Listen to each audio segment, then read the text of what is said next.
इससे पहले वीडियो 1 में पार्टनरशिप का डिफिनेशन के बारे में डिटेल से समझाए थे। आज जो है पार्टनरशिप फंडामेंटल का फीचर्स के बारे में यहाँ पे समझा रहे हैं हम लोग। फर्स्ट में है कि 2 या मोर पर्सन। अब जब पार्टनरशिप बेसिस पे बिजनेस स्टार्ट हुआ तो मिनिमम कितने पार्टनर्स होने चाहिए, मैक्सिमम कितने पार्टनर्स होने चाहिए। तो याद रखोगे मिनिमम 2% होता है और मैक्सिमम 50% होता है। 50% का रूल्स है जो कंपनी एक्ट 2013-14 में, याद रखो 2013 में सेंट्रल गवर्नमेंट को पावर दिया गया था कि पार्टनरशिप का मैक्सिमम कितना होना चाहिए। तो उसका मैक्सिमम लिमिट बोला गया है कि जितना रखना होगा रख सकते हैं।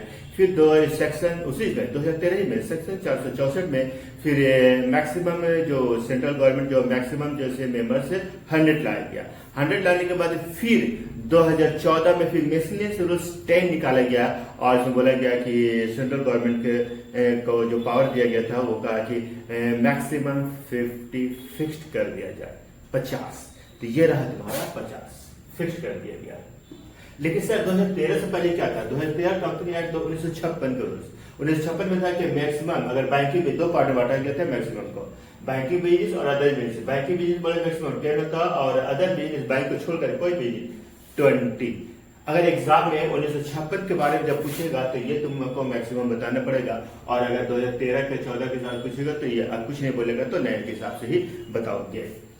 तो ये हो गया। उसके बाद है सेकेंड है एग्रीमेंट। जब भैया पार्टनरशिप स्टार्ट हो ही गया, मेंबर चुन ही गया मेंबर बन गया, तो अब हमारे एग्रीमेंट के बारे में बात आएगा।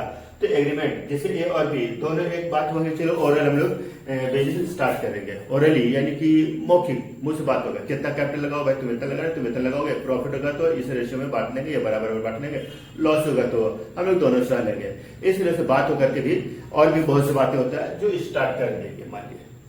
या फिर ओरल नहीं रिटेन भी होता है लिखित। तो ए और बी बोला क्या कि नहीं भैया हम लोग ऐसे करते हैं, कागज बना लेते हैं, डॉक्यूमेंट बना लेते हैं, लिखित के हिसाब से काम होगा। तुम कितना कैपिटल लगाओगे लिख देते हैं, तुम कितना लगाओगे लिख देते हैं और प्रॉफिट होगा तो हम लोग इस रेशियो बांटेंगे, लॉस होगा तो भी इस रेशियो बांट करके सहेंगे।